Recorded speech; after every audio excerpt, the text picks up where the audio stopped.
Fra il XII e il IX secolo a.C., l'area del Mediterraneo sperimentò un periodo di forte instabilità, le cui cause sono ancora oggi poco chiare.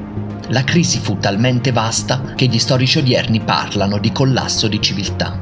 In Grecia, questa viene acuita dall'arrivo dei Dori, intorno al 1150 a.C., una popolazione proveniente dal nord della penisola che occupò il Peloponneso e inflisse il colpo di grazia alle principali città micenee, già logorate da guerre, catastrofi naturali e invasioni. L'arrivo dei Dori è dunque l'ultimo tassello di una serie di avvenimenti che intorno all'anno 1000 a.C. gettarono la Grecia nel caos. Le conseguenze furono disastrose, poiché gli scambi commerciali nel Mediterraneo diminuirono drasticamente, la popolazione subì un forte calo demografico e il sistema economico e sociale dei palazzi micenei si estinse. Epoca oscura è dunque un periodo di crisi di 3-4 secoli intorno all'anno 1000 a.C. che per la Grecia significa crisi totale dal punto di vista economico, demografico e culturale. A livello economico, le attività della pastorizia e dell'agricoltura tornano ad essere votate sostanzialmente all'autoconsumo e di conseguenza anche gli scambi e i baratti avvengono prettamente in una dimensione locale. Tutta la produzione orafa dei micenei e le lavorazioni bronze scomparvero quasi del tutto. Il dato che ci fa capire meglio la portata della crisi è però la scomparsa della scrittura, tant'è che gli archeologi e gli storici che si occupano dell'età oscura fanno molta fatica a ricostruire gli avvenimenti che accaddero in questo periodo. Le ipotesi sulla scomparsa della scrittura sono diverse. La causa più probabile fu la crisi dei commerci. Infatti, se si pensa che presso i Sumeri la scrittura era nata come dispositivo tecnologico per risolvere dei problemi contabili, viene da sé pensare che la mancanza di scambi commerciali porti anche alla mancanza di scrittura. Con la crisi commerciale e la caduta dei palazzi micenei, di tutto quel sistema politico, istituzionale ed economico, venne meno proprio la necessità di scrivere e di lasciare tracce scritte. Certo, questo periodo di crisi alla fine porterà anche delle opportunità e allo sviluppo della famosa civiltà greca, ma prima di vederle è giusto chiedersi se sia corretto definire questo periodo appunto età buia, età oscura, età geometrica o, come facevano i libri di testo fino a poco tempo fa, medioevo ellenico. Nei libri di scuola questo periodo di crisi viene indicato con il nome di medioevo ellenico, poiché nella lingua italiana il termine medioevo ha assunto nel tempo un'accezione negativa e comunica immediatamente un periodo buio e senza cultura. Tale accezione è però ingenerosa nei confronti del vero Medioevo, cioè del periodo che va dalla caduta dell'impero romano alla scoperta dell'America, poiché quest'arco temporale lungo più di 1000 anni fu in realtà estremamente vivo dal punto di vista culturale. Si pensi soltanto, a titolo di esempio, alle gesta di Carlo Magno, alla stesura della Divina Commedia o all'invenzione della stampa a caratteri mobili.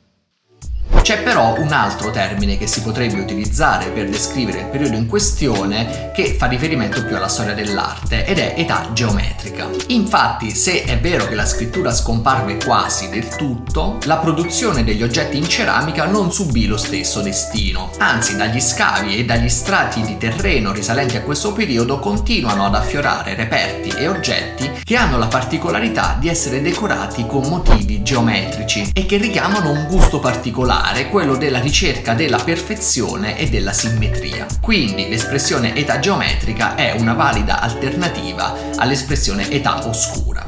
Vediamo adesso quali sono invece i cambiamenti che avvengono alla fine di questo periodo, in cui ci avviciniamo alla Grecia arcaica, che sarà poi materia ed oggetto del prossimo video e che porterà grandi novità dal punto di vista politico-istituzionale, ma anche dal punto di vista commerciale, demografico ed economico.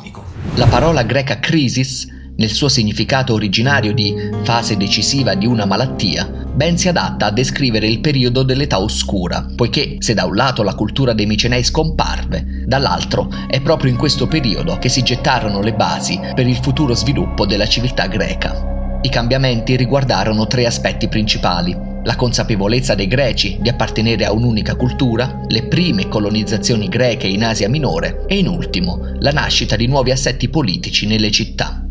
Oltre ai Dori, che si stanziano nella Grecia settentrionale e nel Peloponneso, la penisola ellenica era popolata da altri 2 gruppi etnici, quello degli Eoli, stanziati in Tessaglia e in Beozia, e quello degli Ioni, che vivevano in Attica e nelle isole dell'Egeo. Con il tempo, nonostante fossero evidenti le differenze tra etnie, le tre popolazioni svilupparono la consapevolezza di appartenere a una medesima cultura, poiché parlavano sostanzialmente la stessa lingua, veneravano gli stessi dei e vivevano, bene o male, secondo le stesse usanze. Iniziano così a definirsi con il termine Elleni, dal nome di Elleno, leggendario capostipite di tutte le genti greche, nella consapevolezza di appartenere tutti a una medesima cultura. Eoli e Ioni sono anche i protagonisti delle prime colonizzazioni. Infatti, spinti dalla pressione dei Dori e dalla povertà crescente nella Grecia continentale, essi migrano verso le coste dell'Asia Minore. Qui, nel giro di un secolo, nascono decine di città greche, con gli Eoli che occupando la parte nord fondano, tra le altre, la città di Mitilene, e gli Ioni che invece colonizzano le coste più a sud, dove fondano le città di Efeso e Mileto.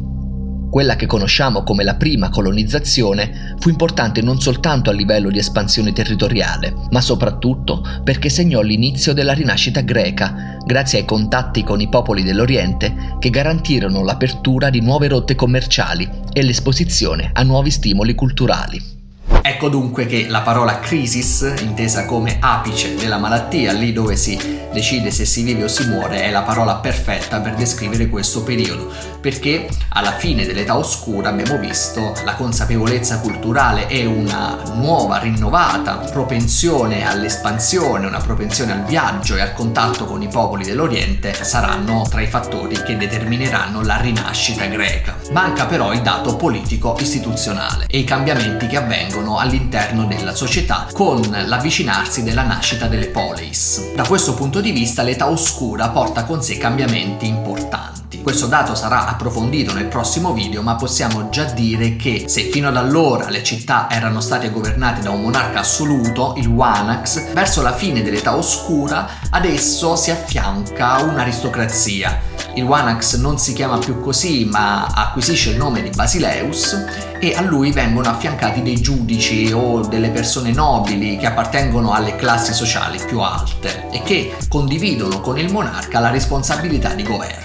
Ma anche il demos, il popolo, si rende protagonista di alcuni cambiamenti, poiché i mercanti, gli artigiani e i contadini iniziano a costituire le prime assemblee popolari. Ora siamo ancora molto lontani dalla democrazia ateniese e non vanno confuse queste assemblee popolari con quelle dell'Atene del V secolo, bensì sono assemblee popolari che non hanno un potere deliberativo, non hanno potere di approvare delle leggi. Tuttavia l'opinione dell'assemblea dei cittadini maschi comincia a essere presa in considerazione da chi ha una responsabilità di governo e quindi, diciamo così, hanno un potere consultivo. Vengono consultate nel caso in cui si debbano prendere delle decisioni importanti. Possiamo dire, magari forzando un po' il concetto, che alla fine dell'età oscura vengono gettati i primi semi della partecipazione popolare al governo delle poleis, che vedrà un primo sviluppo invece con la riforma opplitica dei secoli immediatamente successivi